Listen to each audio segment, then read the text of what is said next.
Lorsque vous appliquez des règles de mise en forme conditionnelle dans Google Sheet, plutôt que de faire référence à des valeurs, vous allez pouvoir faire référence à des adresses de cellules ou à des formules de calcul directement dans la règle.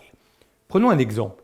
J'ai ici effectué un certain nombre de relevés de mesures de pH et j'aimerais mettre en évidence, autrement dit colorer en rouge, les mesures de pH qui ne sont pas admises, qui ne sont pas regardées dans les normes que j'ai définies, autrement dit celles qui sont inférieures au mini et supérieures au maxi que j'ai indiquées dans les cellules D8 et D9. Je vais sélectionner les cellules concernées par la mise en forme conditionnelle. Je vais aller dans le menu Format, choisir Mise en forme conditionnelle, couleur unie. Je vais signaler tout ce qui est inférieur à. Et là, je ne peux pas mettre la valeur 4,8. Je vais devoir faire référence à la cellule D8. Autrement dit, utiliser une formule, somme toute très simple, mais une formule.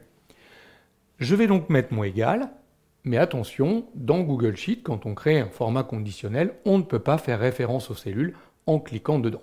Il faut écrire nous-mêmes la formule de calcul et les références aux cellules.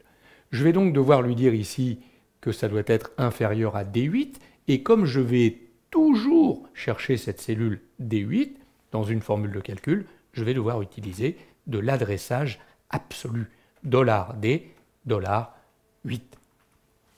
Il a compris que si la valeur est inférieure au contenu de la cellule D8, alors il doit remplir en vert clair. Moi, je vais choisir plutôt du rouge. Je valide. J'ajoute une règle. Je dis maintenant que tout ce qui est supérieur à, de nouveau, je viens dans cette rubrique, mettre mot égal, et cette fois-ci, je vais mettre $D, $9. Là encore, je décide de mettre en rouge.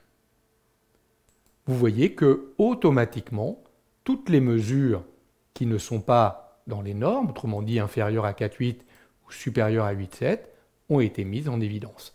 Mais le gros avantage d'être passé par une adresse de cellule plutôt qu'une valeur, c'est que si maintenant, regardez ici, mon 4,8, je le remplace par un 6. Vous voyez que automatiquement, les autres cellules vont s'actualiser, le format conditionnel va automatiquement se mettre à jour. Voilà comment vous pouvez appliquer dans les règles de mise en forme conditionnelle une référence à une cellule ou à une formule de calcul.